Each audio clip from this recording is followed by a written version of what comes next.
Hello, stock ഇറങ്ങി വെച്ചേ. ഇല്ലല്ല, ഞാൻ വൈകുന്നേരം അങ്ങോട്ട് എത്തുള്ളൂ. എടാ, ഞാൻ പിന്നെ വിളിക്കാം. ആഹാ, നിന്നെ ഇപ്പൊ കാണാൻ കിട്ടുന്നില്ലല്ലോ.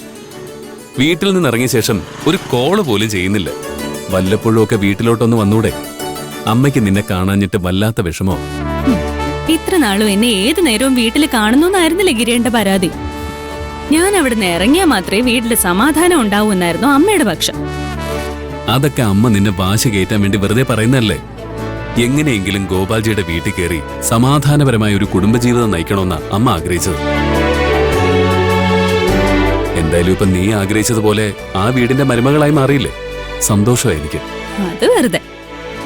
നിങ്ങൾ എല്ലാവരുടെയും പ്രതീക്ഷയ്ക്ക് വിപരീതമായിട്ടാ ഞാൻ ആ വീട്ടിലൊരു സ്ഥാനം പിടിച്ചെടുത്തത്. അതില് നിങ്ങൾ എല്ലാവർക്കും എന്നോട് നല്ല അസൂയുണ്ടെന്ന് എനിക്കറിയാം. നിനക്ക് നല്ലത് സംഭവിക്കുന്നതിൽ ഞങ്ങൾക്ക് എന്തിനാ മോളെ അസൂയ തോന്നുന്നത്? ഞങ്ങൾ എന്നും പ്രാർത്ഥിക്കുന്നത് നിനക്ക് നല്ലത് സംഭവിക്കാൻ വേണ്ടി തന്നെയാ. അത് ഞാൻ വിശ്വസിച്ചു. ശരി, നിന്നോട് ഞാൻ തർക്കിക്കാനില്ല. അവിടെ വേറെ കുഴപ്പങ്ങളൊന്നുമില്ലല്ലോ. ശാലിനി എന്തെങ്കിലും പ്രശ്നം ഉണ്ടാക്കുന്നുണ്ടോ? അവളെയൊക്കെ കൈകാര്യം ചെയ്യാൻ എനിക്ക് നന്നായിട്ട് അറിയാം. നീ ചെക്കപ്പിനൊക്കെ കൃത്യമായിട്ട് പോകുന്നില്ലേ? കുഞ്ഞിന്റെ കാര്യം പ്രത്യേകം ശ്രദ്ധിക്കണം. എന്റെ വിശേഷങ്ങളൊക്കെ അവിടെ നിൽക്കട്ടെ. ഗിരേട്ടന് അവിടുത്തെ വിശേഷങ്ങൾ പറ. വീട്ടില് 2 പുതിയ ഗസ്റ്റുകൾ വന്നെന്ന് കേട്ടല്ലോ. പ്രീതി അവളുടെ കൊച്ചും. ആ കേസിൽ എനിക്ക് അനുകൂലമായിട്ട് സാക്ഷി പറഞ്ഞതിന് അവളെ പീതാംബരം വീട്ടിൽ നിന്ന് പുറത്താക്കി. എന്നെ സഹായിച്ചതുകൊണ്ടാണല്ലോ അവൾക്ക് ആ ഗതി ഉണ്ടായത്. അതുകൊണ്ട് അവളെ വീട്ടിലേക്ക് കൊണ്ടുപോരാന്ന് ഞാനും മഞ്ജുവും കൂടെ തീരുമാനിച്ചു. ഓ, മഞ്ജുന്റെ സമ്മതത്തോടെയാണോ ഇതെല്ലാം സംഭവിക്കുന്നത്? അതെ. എന്താ? അല്ല, നാട്ടുകാർക്കിടയിലുള്ള സംസാരമൊന്നും ഗിരിയേട്ടനും മഞ്ജുവും കേൾക്കുന്നില്ലേ? ഗിരിയേട്ടനും പ്രീതിയും തമ്മിൽ എന്തോ ബന്ധമുണ്ടെന്നാ എല്ലാരും പറയുന്നത്. അവൾക്ക് ശരിക്കും ഗിരിയേട്ടനോട് സ്നേഹമുള്ളതുകൊണ്ടാ കോടതിയിൽ മൊഴി മാറ്റി പറഞ്ഞതെന്നാ എല്ലാരും വിശ്വസിക്കുന്നത്. സ്വപ്നേ, എന്റെ അടുത്ത് എന്തിനാ ചൂടാവുന്നേ? ഞാൻ കേട്ടത് പറഞ്ഞേ ഉള്ളൂ. ഈ കഥകളിലൊക്കെ സത്യമുണ്ടെന്ന് ആ പീതാംബരൻ തന്നെ പറഞ്ഞു നടക്കുന്നുണ്ട്. ഇതൊക്കെ സത്യമാണെങ്കിലും ഞാൻ ഗിരിയേട്ടനെ കുറ്റപ്പെടുത്തില്ല.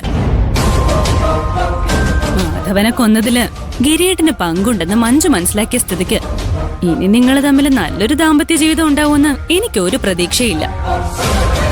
എന്ന് വിചാരിച്ച് ഇനി അങ്ങോട്ടുള്ള ജീവിതം ഗിരിയേട്ടൻ ഒറ്റയ്ക്ക് ജീവിക്കണമെന്ന് വെച്ചാ പറ്റുമോ? ഒരു കൂട്ട് വേണോന്ന് ഏതൊരാണോ ആഗ്രഹിക്കില്ലേ? മതി, നിർത്ത. നിന്റെ മനസ്സിലുള്ള വൃത്തികേടുകൾ മുഴുവൻ പുറത്തെടുക്കണ്ട. സത്യം തുറന്നു പറയുന്നത് എന്നു മുതലാ വൃത്തികേടായത്? ഒന്നും കാണാതെ പ്രീതി അവളുടെ അച്ഛനെ വിട്ടിട്ട് കുറച്ചു നാളത്തെ പരിചയം മാത്രമുള്ള ഗിരിയേട്ടന്റെ കൂടെ ആ വീട്ടിൽ താമസിക്കോ?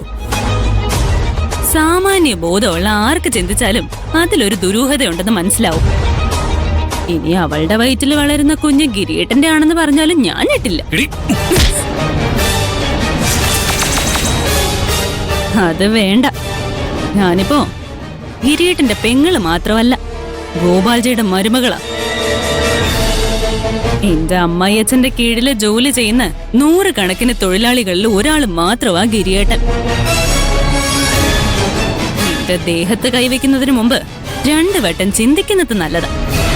ഇത്തവണത്തേക്ക് ചേട്ടനല്ലേ എന്ന സെന്റിമെന്റ്സ് കാരണം ഞാൻ അങ്ങ് ക്ഷമിക്കുക.